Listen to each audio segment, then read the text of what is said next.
നമസ്കാരം. ഇന്നത്തെ വിഷയം റവന്യൂ ഡിപ്പാർട്ട്മെന്റിലെ പ്രൊമോഷൻ സാധ്യതകളാണ്. റവന്യൂ ഡിപ്പാർട്ട്മെന്റ് എന്ന് പറയുമ്പോൾ ലാൻഡ് റവന്യൂ ആണ് ഉദ്ദേശിക്കുന്നത്. അപ്പോൾ ഈ റവന്യൂ ഡിപ്പാർട്ട്മെന്റിന്റെ ഒരു ജോലി എന്തൊക്കെയാണ് എന്ന് നമ്മൾ പറയും. അതിലൊന്ന് ചുമതലകളാണ്. റവന്യൂ ഡിപ്പാർട്ട്മെന്റിന്റെ ചുമതലകളിൽ പ്രധാനമായിട്ടും നികുതി പിരിവാണ്.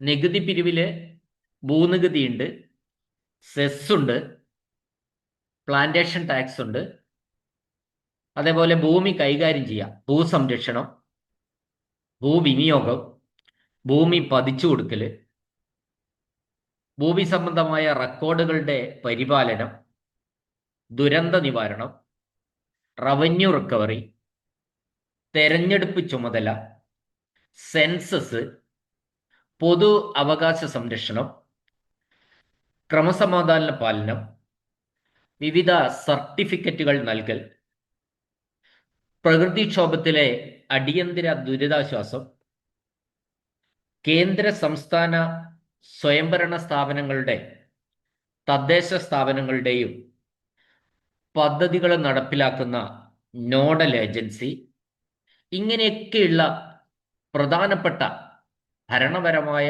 പ്രധാനപ്പെട്ട ചുമതലകൾ വഹിക്കുന്ന ഒരു ഡിപ്പാർട്ട്മെന്റാണ് റവന്യൂ ഡിപ്പാർട്ട്മെന്റ്. റവന്യൂ ഡിപ്പാർട്ട്മെന്റിന്റെ മേധാവി എന്ന് പറയുന്നത് ലാൻഡ് റവന്യൂ കമ്മീഷണറാണ്. ഇനി നമ്മൾ ഈ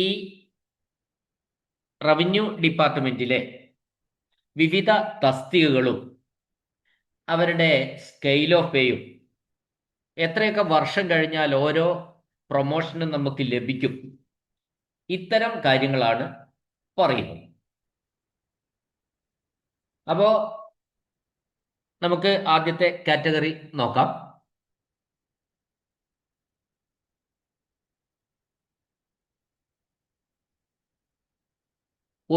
ആദ്യത്തെ കാറ്റഗറി എന്ന് പറയുന്നത് വില്ലേജ് അസിസ്റ്റന്റ് ആണ്, അല്ലെങ്കിൽ ക്ലർക്ക് എന്ന് പറയും. അപ്പൊ അത് ഒരു ക്ലർക്ക് വേരിയസ് ഡിപ്പാർട്ട്മെന്റിലെ പരീക്ഷ, LD ക്ലർക്ക് പരീക്ഷ എഴുതി വരുമ്പോൾ ആ റൊട്ടേഷൻ അടിസ്ഥാനത്തിൽ റവന്യൂവിൽ നിയമനം കിട്ടുന്ന ഒരു ക്ലർക്കാണ് അതിന്റെ ലോവസ്റ്റ് പോസ്റ്റ് എന്ന് പറയുന്നത്. ആ ക്ലർക്ക് താലൂക്ക് ഓഫീസിലാണ് ജോലി ചെയ്യുന്നെങ്കിൽ ക്ലർക്ക് എന്ന് തന്നെ പറയും. അല്ല, അദ്ദേഹം വില്ലേജ് ഓഫീസിലാണ് ജോലി ചെയ്യുന്നതെങ്കിൽ അവിടെ വില്ലേജ് അസിസ്റ്റന്റ് എന്ന് പറയും. ആ വില്ലേജ് അസിസ്റ്റന്റ് അല്ലെങ്കിൽ ക്ലർക്ക് വില്ലേജുകളിലും താലൂക്കുകളിലും എല്ലാം കൂടി കേരളത്തില് 4125 തസ്തികകളാണുള്ളത്. അതിന്റെ വില്ലേജ് അസിസ്റ്റന്റ് അല്ലെങ്കിൽ ക്ലർക്കിന്റെ സ്കെയിൽ ഓഫ് പേ എന്ന് പറയുന്നത് 26,500, 60,700 ആണ്. അപ്പൊ ഇവിടെ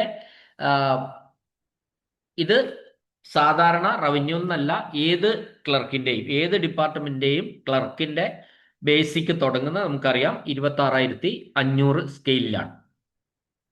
അടുത്ത തസ്തിക ഈ വില്ലേജ് അസിസ്റ്റന്റ് പ്രൊമോഷൻ ആയി കഴിഞ്ഞാൽ തൊട്ടടുത്ത പ്രൊമോഷൻ പോസ്റ്റ് സീനിയർ ക്ലർക്കാണ്, അല്ലെങ്കിൽ അതിന് മറ്റൊരു പേര് കൂടി പറയും ഡെപ്യൂട്ടി വില്ലേജ് ഓഫീസർ. അത് ശരിക്കും UDC ആണ്, അപ്പർ ഡിവിഷൻ ക്ലർക്ക് അഥവാ UDC എന്ന് പറയുന്ന തസ്തികയാണ്. അത് സീനിയർ ക്ലർക്ക് എന്ന് പറയും, അല്ലെങ്കിൽ വില്ലേജ് ഓഫീസിലാണെങ്കിൽ ഡെപ്യൂട്ടി വില്ലേജ് ഓഫീസർ എന്നും പറയും. അതിന്റെ സ്കെയില് 35,600, 75,400. അപ്പൊ നമുക്കറിയാം ഈ 35,600 എന്ന് പറയുന്ന സ്കെയില് ഡെപ്യൂട്ടി വില്ലേജ് ഓഫീസർ അഥവാ സീനിയർ ക്ലർക്ക് UDC, റവന്യൂവില് UD ആയാൽ മാത്രമാണ് ആ പോസ്റ്റ് എത്തുക. ആ UD ആവാൻ ഏകദേശം നമുക്കറിയാം ഇത് റേഷ്യോ പ്രൊമോഷൻ ആണ്, അതുകൊണ്ട് തന്നെ കൃത്യമായ ഒരു വർഷം നമുക്ക് പറയാൻ പറ്റില്ല. എങ്കിലും ഇപ്പോഴുള്ള ഒരു സ്ഥിതി വെച്ചിട്ട് 6 വർഷം ക്ലർക്കായിട്ട് ജോലി ചെയ്താൽ അയാൾക്ക് UD ക്ലർക്കായിട്ട് പ്രൊമോഷൻ കിട്ടുന്നുണ്ട് റവന്യൂവിൽ. ഇപ്പൊ റവന്യൂവിലെ സീനിയർ ക്ലർക്കാണ്, 6 വർഷത്തെ ജോലിക്ക് ശേഷമാണ് ഈ പ്രൊമോഷൻ കിട്ടുന്നത്. 35,600, 75,400 ആണ് അതിന്റെ സ്കെയിൽ ഓഫ് പേ. കേരളത്തിലെ 4229 തസ്തികകൾ യു ഡിക്കുണ്ട്. പിന്നെ പറയാനുള്ളത് യു ഡി അങ്ങനെ. അപ്പോൾ 6 വർഷം പൂർത്തിയാകും ഫസ്റ്റ്. ഈ സ്കെയിലിൻ്റെ ഒരു പ്രത്യേകതയുണ്ട്. ഇത് സ്കെയിൽ ഓഫ് പേ എന്ന് പറയുന്നത് ഒരു LP UP ടീച്ചറിന് തുല്യമായ സ്കെയിലാണ് ഈ ഡെപ്യൂട്ടി വില്ലേജ് ഓഫീസർ അഥവാ സീനിയർ ക്ലർക്ക് എന്ന് പറയുന്ന തസ്തികയ്ക്ക് ഉള്ളത്. ഇനി അപ്പോൾ രണ്ടാമത്തെ ഇതാണ് ഞാൻ പറഞ്ഞത്. അടുത്തത് വില്ലേജ് ഓഫീസറാണ്. വില്ലേജ് ഓഫീസറിന്റെ സമാനമായിട്ട് 3 കാര്യങ്ങൾ പറയുന്നുണ്ട്. അത് വില്ലേജ് ഓഫീസർ അല്ലെങ്കിൽ ഹെഡ് ക്ലർക്ക്, അതും അല്ലെങ്കിൽ റവന്യൂ ഓഫീസർ എന്ന് പറയും. ഈ വില്ലേജ് ഓഫീസറിന് സമാനമായ തസ്തിക താലൂക്കിലാണെങ്കിൽ അതിന് ഹെഡ് ക്ലർക്ക് എന്നോ റവന്യൂ ഓഫീസർ എന്നോ പറയാം. അത് വില്ലേജിൽ എത്തുമ്പോൾ മാത്രമാണ് വില്ലേജ് ഓഫീസർ ആവുന്നുള്ളൂ. കേരളത്തിൽ 1954 തസ്തികകളാണ്. ഇതെല്ലാം സമാന തസ്തികകളാണ്. വില്ലേജ് ഓഫീസർ എന്ന് പറഞ്ഞാലും ഹെഡ് ക്ലർക്ക് എന്ന് പറഞ്ഞാലും റവന്യൂ ഓഫീസർ എന്ന് പറഞ്ഞാലും ആ ഇരിക്കുന്ന ഓഫീസിനനുസരിച്ച് മാറുന്നേ ഉള്ളൂ. ഒരേ കാറ്റഗറി തന്നെയാണ്. അപ്പോൾ ഇപ്പോഴത്തെ നിലയിൽ വില്ലേജ് ഓഫീസർ എന്ന് പറയുന്നത് 39,300, 83,000 എന്ന സ്കെയിൽ ഓഫ് പേ ആണ് വില്ലേജ് ഓഫീസർക്ക് ഉള്ളത്. കേരളത്തിൽ 1954 തസ്തികകളാണുള്ളത്. ഈ വില്ലേജ് ഓഫീസർ ആകണമെങ്കിൽ UD ആയി കഴിഞ്ഞ് ഏകദേശം ഒരു 10 വർഷം കഴിഞ്ഞാൽ മാത്രമേ വില്ലേജ് ഓഫീസർ ആവുന്നുള്ളൂ. അപ്പോൾ ചുരുക്കി പറഞ്ഞാൽ ഒരു വില്ലേജ് ഓഫീസർ ആവണമെങ്കിൽ തുടക്കം മുതൽ കൂട്ടിയാൽ ആകെ 15 വർഷത്തെ ഗ്രേഡ് വാങ്ങി, സീനിയർ ഗ്രേഡ് എന്ന് പറയും 15 വർഷം. ആ 15 വർഷത്തെ ഗ്രേഡ് വാങ്ങിയതിന് ശേഷം മാത്രമേ ഒരു ക്ലർക്ക് വില്ലേജ് ഓഫീസർ ആവുന്നുള്ളൂ. 16ാമത്തെ വർഷം അദ്ദേഹം മിക്കവാറും ഇപ്പോഴത്തെ ഒരു സ്ഥിതി അനുസരിച്ച് വില്ലേജ് ഓഫീസർ ആകും. ആ വില്ലേജ് ഓഫീസറിന്റെ പോസ്റ്റ് എന്ന് പറയുന്നത് പ്രത്യേക അലവൻസ് ഉള്ള ഒരു പോസ്റ്റാണ്. 1500 രൂപ പ്രത്യേക അലവൻസ് വില്ലേജ് ഓഫീസർക്ക് ഉണ്ട്. അപ്പോൾ വില്ലേജ് ഓഫീസർ പിന്നെ കഠിനമായ ജോലിയുണ്ട്, ഉത്തരവാദിത്വമുണ്ട്, സമയബന്ധിതമായി തീർക്കേണ്ട ജോലികളുണ്ട്. ഫീൽഡ് തലത്തിൽ, ശരിക്കും ഫീൽഡ് തലത്തിൽ സർക്കാരിൻ്റെ പ്രധാന യൂണിറ്റ് എന്ന നിലയിൽ വില്ലേജ് ഓഫീസിന് വലിയ പ്രാധാന്യമുണ്ട്. അതുകൊണ്ട് വില്ലേജ് ഓഫീസർക്കും അതിൻ്റെതായ ഒരു പ്രാധാന്യം ഉണ്ട്. ഫീൽഡ് തലത്തിൽ സർക്കാരിൻ്റെ ഏറ്റവും വലിയ യൂണിറ്റ് എന്ന് തന്നെ പറയേണ്ടിയിരിക്കുന്നു. അപ്പോൾ ഈ വില്ലേജ് ഓഫീസറിന് പിന്നെ ഡെപ്യൂട്ടി തഹസിൽദാറിൻ്റെ സ്കെയിൽ ഓഫ് പേ കൊടുക്കണം എന്നുള്ളൊക്കെ ഒരു വാദങ്ങൾ ഇടയ്ക്ക് വന്നിരുന്നു. പക്ഷേ അങ്ങനെ ഡെപ്യൂട്ടി തഹസിൽദാറിൻ്റെ വാദങ്ങൾ വന്ന അത് അംഗീകരിച്ചു കഴിഞ്ഞാൽ പിന്നെ ഈ വില്ലേജ് ഓഫീസുകൾ സൂപ്പർവൈസ് ചെയ്യാൻ ഡെപ്യൂട്ടി തഹസിൽദാർക്ക് പറ്റാതാവും. അപ്പോൾ അതുകൊണ്ട് ഒരു ഇടയ്ക്കുള്ള ഒരു സ്കെയിൽ എന്ന നിലയ്ക്ക് UDക്കും ഡെപ്യൂട്ടി തഹസിൽദാർക്കും ഇടയിലുള്ള ഒരു സ്കെയില് 39,300 തുടങ്ങുന്ന സ്കെയില് വില്ലേജ് ഓഫീസർക്ക് കൊടുത്തിരിക്കുകയാണ്. അപ്പം ഈ വില്ലേജ് ഓഫീസർ ഇത്രയധികം പ്രാധാന്യമുള്ള ഒരു ഉദ്യോഗസ്ഥരാണ്, ഉത്തരവാദിത്തമുള്ള. പണ്ടൊക്കെ നമ്മൾ ഈ ഇവരുടെ ആദ്യ കാലഘട്ടങ്ങളിലൊക്കെ അധികാരി എന്നൊക്കെ പറയുന്ന ഒരു തസ്തികയാണിത്. അപ്പോൾ അത് ആ തസ്തികയുടെ പ്രാധാന്യം കൊണ്ടാണ് ഇങ്ങനെ ഒരു സ്കെയില് ഡെപ്യൂട്ടി തഹസിൽദാറിന്റെ സ്കെയിൽ കൊടുക്കണം എന്നൊക്കെ ഒരു ആവശ്യം വന്നത്. പക്ഷേ അപ്പോൾ ഡെപ്യൂട്ടി തഹസിൽദാർ എന്ത് ചെയ്യും? വില്ലേജ് ഓഫീസർക്കും ഡെപ്യൂട്ടി തഹസിൽദാർക്കും ഒരേ സ്കെയിൽ കൊടുത്താൽ ഉള്ള കുഴപ്പം എന്താ? അവർ തുല്യരായി. അപ്പോൾ അവിടെ വില്ലേജ് ഓഫീസ് ഒക്കെ സൂപ്പർവൈസ് ചെയ്യാൻ വേണ്ടിയിട്ട് പിന്നെ ഈ പോസ്റ്റിലിരിക്കുന്ന ഡെപ്യൂട്ടി തഹസിൽദാർക്ക് കഴിയില്ല, സെയിം ആയതുകൊണ്ട്. അപ്പം അത് ഭരണപരമായ ഒരു സ്തംഭനമൊക്കെ ഉണ്ടാക്കും, കാര്യക്ഷമമായ ഭരണം നടക്കില്ല. അതുകൊണ്ടാണ് ഇവർക്ക് ഇത്തരത്തിൽ ഈ വില്ലേജ് ഓഫീസർമാർക്ക് ഇത്തരത്തിൽ 39,300, 83,000 എന്ന ഒരു സ്കെയിൽ ഓഫ് പേ കൊടുത്തിരിക്കുന്നത്. നമ്മൾ ഓർമ്മിക്കേണ്ട കാര്യം, ഈ വില്ലേജ് ഓഫീസർ ഏകദേശം 15 രണ്ടാമത്തെ പ്രൊമോഷനാണ്. റവന്യൂവിലെ രണ്ടാമത്തെ പ്രൊമോഷനാണ് ശരിക്കും വില്ലേജ് ഓഫീസർ. അപ്പോൾ അത് എന്ന് പറയുമ്പോൾ നമ്മൾ മനസ്സിലാക്കേണ്ട കാര്യം എന്താണെന്ന് വെച്ചാൽ 6 വർഷമാകുമ്പോൾ ആദ്യത്തെ പ്രൊമോഷൻ കൊടുത്തു, UD ആയി. അത് കഴിഞ്ഞ് ഏകദേശം 15 വർഷം കഴിയുമ്പോഴാണ് ഈ വില്ലേജ് ഓഫീസർ ആയിട്ട് ആവുന്നത്. അതിന് മുന്നേ ഗ്രേഡ്, സീനിയർ ഗ്രേഡ് കിട്ടുകയും ചെയ്യും. അപ്പോൾ അങ്ങനെയൊക്കെ കിട്ടുമ്പോൾ നമ്മൾ ആലോചിക്കേണ്ട ഒരു കാര്യം എന്ന് വെച്ചാൽ ഈ പേ ഒരിക്കലും 39,300 ആയിരിക്കില്ല. ഇത് സ്കെയിൽ ഓഫ് പേ മാത്രമാണ് ഞാൻ പറയുന്നത്. പേ അതൊക്കെ കടന്ന് പോയിട്ടുണ്ടാവും. അതാണ് ഓർമ്മിക്കേണ്ട ഒരു കാര്യം. അപ്പോൾ വില്ലേജ് ഓഫീസർക്ക് 39,300 രൂപയേ ഉള്ളൂ ബേസിക് പേ എന്ന് ആരും വിചാരിക്കേണ്ട. ഇത് സ്കെയിൽ ഓഫ് പേ ആണ്. ബേസിക് പേ ഇതൊക്കെ കടന്ന് വളരെ മുമ്പോട്ട് പോയിട്ടുണ്ട്. കാരണം 16 വർഷമായില്ലേ. ഓക്കെ. അപ്പോൾ ഈ വില്ലേജ് ഓഫീസറുടെ തസ്തിക പ്രോട്ടോകോൾ നമ്മൾ മറ്റൊരു കാറ്റഗറി ആയിട്ട് കമ്പയർ ചെയ്ത് പറയുകയാണെങ്കിൽ, സ്കെയിൽ ഓഫ് പേയുടെ അടിസ്ഥാനത്തിൽ പറയുമ്പോൾ ഒരു ഹൈസ്കൂൾ അധ്യാപകന്റെ തൊട്ട് താഴെയായിട്ട് മാത്രമേ നമുക്കതിനെ സ്കെയിൽ ഓഫ് പേ കാണുന്നുള്ളൂ.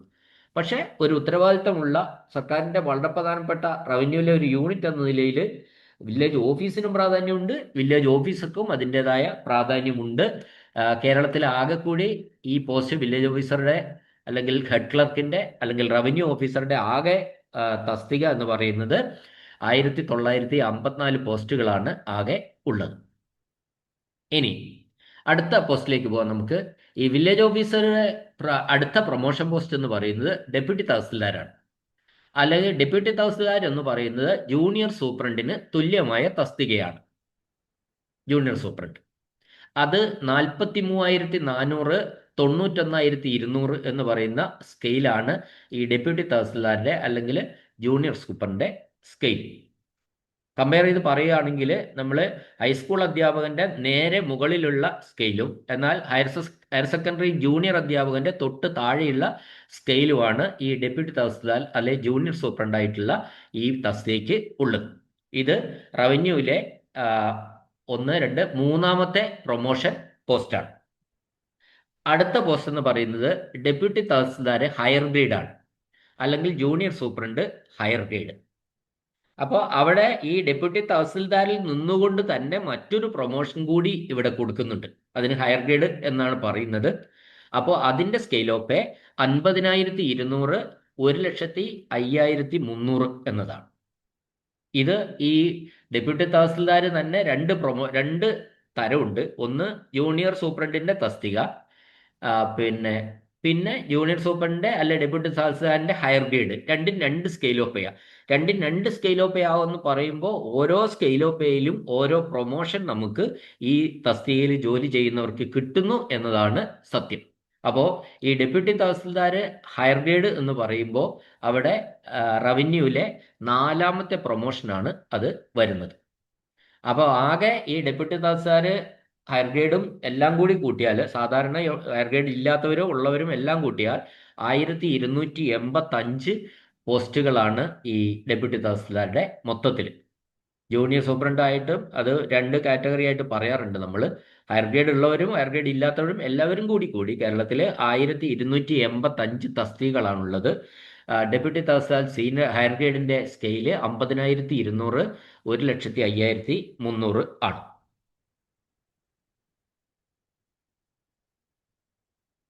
ഇനി അടുത്ത പോസ്റ്റ്, ഈ ഡെപ്യൂട്ടി തഹസിൽദാരുടെ അടുത്ത പോസ്റ്റ് എന്ന് പറയുന്നത് തഹസിൽദാരാണ്.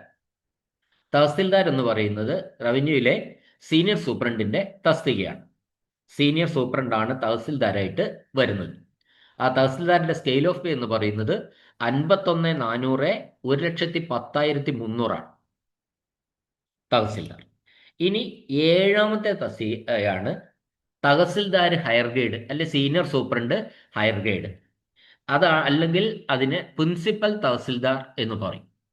അപ്പോൾ ഈ ഒരു പോസ്റ്റ്, അതായത് തഹസിൽദാർ ഒരുപാട് പേരുണ്ടാവും. കേരളത്തിലെ എല്ലാ തഹസിൽദാർമാരും കൂടിയിട്ട് പിന്നെ ഹയർ ഗ്രേഡ് വാങ്ങിയവരും വാങ്ങാത്തവരും എല്ലാവരും കൂടെ കൂടിച്ച് 395 തസ്തികയാണുള്ളത്. ഈ തഹസിൽദാർ ലോവർ സ്കെയിലിൽ വർക്ക് ചെയ്യുന്ന തഹസിൽദാരും ഉണ്ട്, ഹയർ ഗ്രേഡ് വാങ്ങിയിട്ട് വർക്ക് ചെയ്യുന്ന തഹസിൽദാരും ഉണ്ട്. അപ്പോൾ ഹയർ ഗ്രേഡ് വാങ്ങിയിട്ടുള്ള തഹസിൽദാർ മാത്രമേ പ്രിൻസിപ്പൽ തഹസിൽദാരായിട്ട് നിയമിക്കുള്ളൂ. അപ്പോൾ ഒരു പ്രിൻസിപ്പൽ തഹസിൽദാർ എന്ന് പറഞ്ഞാൽ ഒരു താലൂക്കിന്റെ ചുമതലയുള്ള ഓഫീസിന്റെ അടക്കം ചുമതലയുള്ള തഹസിൽദാരെയാണ് നമ്മൾ ഈ പ്രിൻസിപ്പൽ തഹസിൽദാർ എന്ന് പറയുന്നത്. അപ്പോൾ സാധാരണ തഹസിൽദാരുണ്ട്, ഹയർ ഗ്രേഡ് വാങ്ങിയിട്ടുള്ള തഹസിൽദാരുണ്ട്. അപ്പോൾ ഹയർ ഗ്രേഡ് വാങ്ങിയിട്ടുള്ള തഹസിൽദാർക്ക് മാത്രമേ പ്രിൻസിപ്പൽ തഹസിൽദാരായിട്ട് നിയമനം കൊടുക്കാറുള്ളൂ. അപ്പൊ ഇതില് പ്രിൻസിപ്പൽ തഹസിൽദാറിന്റെ അല്ലെങ്കിൽ തഹസിൽദാർ ഹയർ ഗ്രേഡ് വാങ്ങിയുടെ അല്ലെങ്കിൽ സീനിയർ സൂപ്രണ്ട് ഹയർ ഗ്രേഡ് വാങ്ങിയ ഇത് മൂന്നും ഒറ്റ ഇതാണ്. അവരുടെ സ്കെയിൽ എന്ന് പറയുന്നത് 56,500, 1,18,100 അതൊക്കെ ഗസറ്റഡ് ഇതിൽ വരുന്നതാണ്.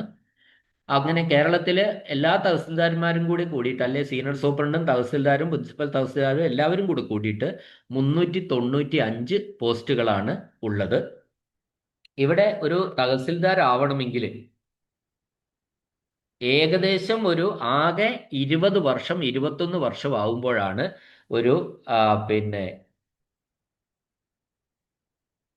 20 വർഷം ആവുമ്പം ഡെപ്യൂട്ടി തഹസിൽദാർ, ഞാൻ പറഞ്ഞു 16ാമത്തെ വർഷം ആവുമ്പോൾ തന്നെ ഏകദേശം 15 വർഷം കഴിയുമ്പോൾ അയാൾ വില്ലേജ് ഓഫീസർ ആവും. വില്ലേജ് ഓഫീസർ ആയി കഴിഞ്ഞ് 4-5 വർഷത്തിനുള്ളിൽ ഡെപ്യൂട്ടി തഹസിൽദാരാവും. ഇപ്പോഴത്തെ നില അനുസരിച്ച് ഒരു ഏകദേശം 20 വർഷം സർവീസ് ആയാൽ അദ്ദേഹം എന്താകും? ഡെപ്യൂട്ടി തഹസിൽദാരായി മാറുന്നുണ്ട്, പ്രൊമോഷൻ കിട്ടി മാറുന്നുണ്ട്. പിന്നെയും ഒരു 7 വർഷം കൂടി ആയാൽ തഹസിൽദാർ ആവുന്നുണ്ട്. ഇപ്പൊ ഞാൻ പറഞ്ഞ തഹസിൽദാർ. അപ്പോ 7 വർഷം എന്ന് പറയുമ്പോൾ തഹസിൽദാർ ആവുമ്പോഴേക്ക് എത്രയായി? 27 വർഷം, 26 വർഷത്തോടു കൂടി 25-26 വർഷം ആകുമ്പോഴേ ഒരു 26 വർഷം കൂട്ടിക്കോളൂ. 26 വർഷം ആകുമ്പോഴേക്ക് അദ്ദേഹം തഹസിൽദാരായി. എന്ന് വെച്ചാൽ അത് പ്രിൻസിപ്പൽ തഹസിൽദാർ ആവണമെന്നില്ല. ഇപ്പോൾ തഹസിൽദാർ ഹയർ ഗ്രേഡ് മേടിച്ചാലും സീനിയർ സൂപ്രണ്ട് ഹയർ ഗ്രേഡ് മേടിക്കുമ്പോഴും അയാളെ പ്രിൻസിപ്പൽ തഹസിൽദാരായി നിയമിക്കണമെന്നില്ല. അത് മറ്റ് പല കോൺഫിഡൻഷ്യൽ റിപ്പോർട്ടിന്റെയും ഒക്കെ അടിസ്ഥാനത്തിൽ പല താല്പര്യങ്ങൾ ഉണ്ടാവും. അങ്ങനെയൊക്കെ പല താല്പര്യങ്ങളുടെ അടിസ്ഥാനത്തിലാണ് അവിടെ ആ തസ്തിക ഇങ്ങനെ ഇന്നതാണെങ്കിലും ആ സ്ഥാനം കൊടുക്കുന്നത്.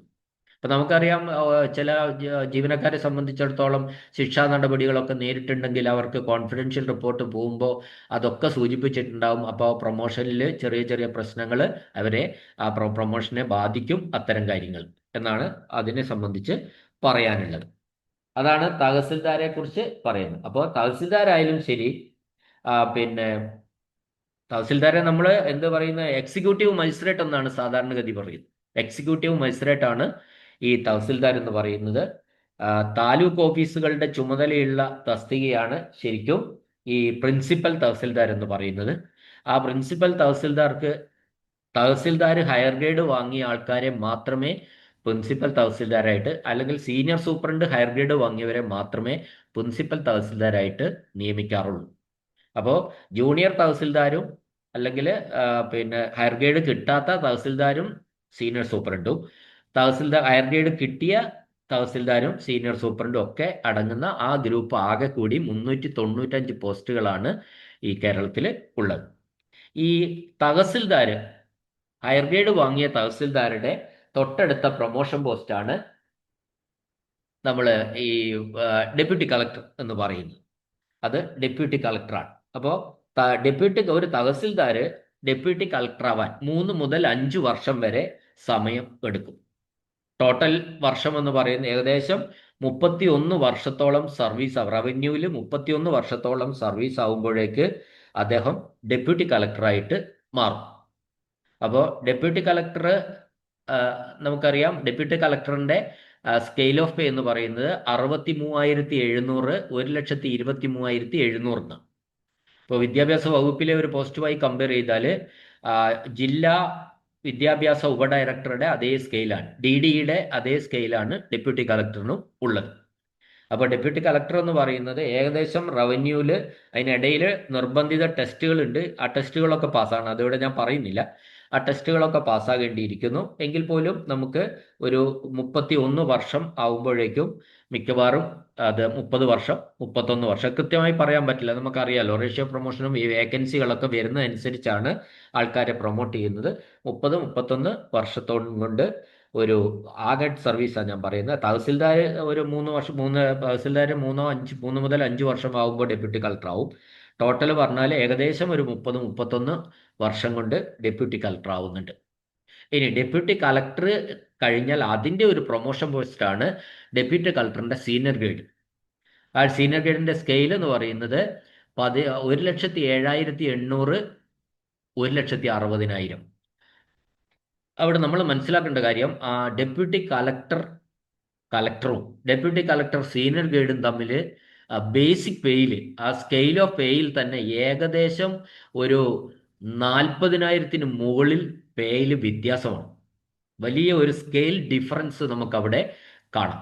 അപ്പോൾ ഈ ഡെപ്യൂട്ടി കളക്ടർ സീനിയർ ഗൈഡ് ആയിട്ടുള്ള ആൾക്കാരാണ് നമ്മൾ സാധാരണഗതിയിൽ ADM ഒക്കെ ആയിട്ട്, അഡീഷണൽ ഡിസ്ട്രിക്ട് മജിസ്ട്രേറ്റ് ആയിട്ട് ADM ഒക്കെ ആയിട്ട് വരുന്ന തസ്തിക എന്ന് പറയുന്നത് ഡെപ്യൂട്ടി ഏറ്റവും സീനിയർ മോസ്റ്റ് ആണ്. ഡെപ്യൂട്ടി കളക്ടർ സീനിയർ ഗ്രേഡ് ഉള്ള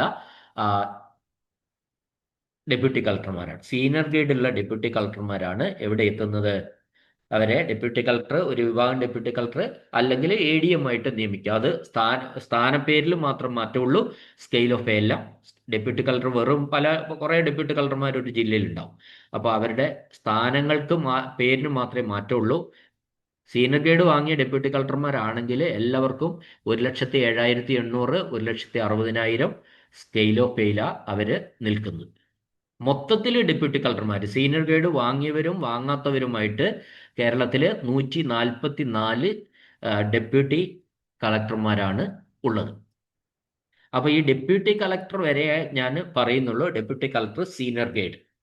അപ്പോൾ ഡെപ്യൂട്ടി കളക്ടർ സീനിയർ ഗ്രേഡ് ഒക്കെ വാങ്ങുമ്പോഴേക്കും നമ്മളുടെ സർവീസിൻ്റെ ലാസ്റ്റ് കാലഘട്ടത്തിലേക്ക് നമ്മൾ എത്തും. ഏകദേശം 32-33 വർഷത്തിന് മുകളിലായിരിക്കും തസ്തിക കിട്ടുള്ളൂ.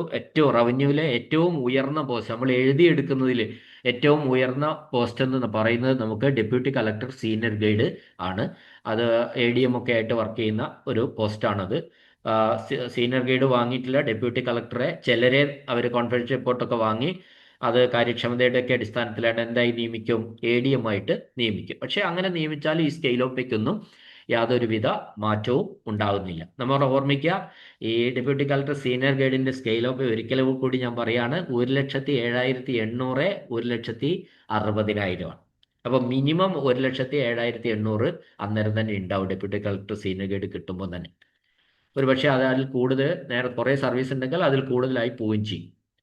അപ്പോൾ ഇവിടെ നമ്മൾ മനസ്സിലാക്കേണ്ട ഒരു കാര്യം, ഒരു സാധാരണ LD, അതായത് LDയുടെ ക്വാളിഫിക്കേഷൻ നമ്മൾ അറിയാമല്ലോ. ലോവർ ഡിവിഷൻ ക്ലർക്കിന്, LD ക്ലർക്കിന് പരീക്ഷ എഴുതാൻ വേണ്ടിയിട്ട് മിനിമം യോഗ്യത എത്രയാണെന്ന് നമുക്കറിയാലോ. ആ യോഗ്യതയുള്ള ഒരാളാണ്, അതിൽ കൂടുതലുണ്ട് കേട്ടോ, മിനിമം യോഗ്യത ഞാൻ പറയുന്നു.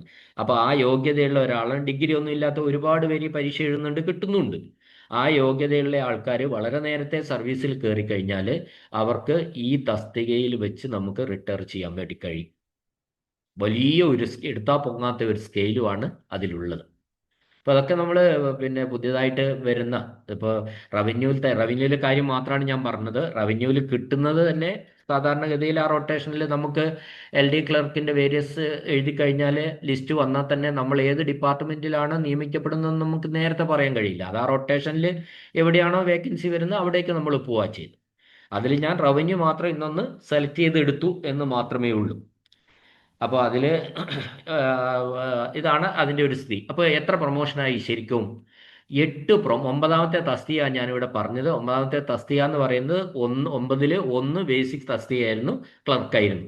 അപ്പോൾ 8 പ്രൊമോഷൻ നമുക്ക് നമ്മളുടെ സർവീസ് ഉണ്ടെങ്കിൽ, നമുക്ക് പ്രായം കുറവായ ഒരാൾ റവന്യൂവിലാണ് കയറിയെങ്കിൽ അയാൾക്ക് 8 പ്രൊമോഷൻ ലഭിക്കുന്നുണ്ട്. ഈ പ്രൊമോഷൻ, അതായത് ഡെപ്യൂട്ടി കളക്ടർ സീനിയർ ഗ്രേഡിൻ്റെ മുകളിൽ യഥാർത്ഥത്തിൽ എന്തേ ഉള്ളൂ, IAS കേഡറുകളാണ് പിന്നെയുള്ളത്. അതിൻ്റെ മുകളിലാണ് സബ് കളക്ടറൊക്കെ വരുന്ന.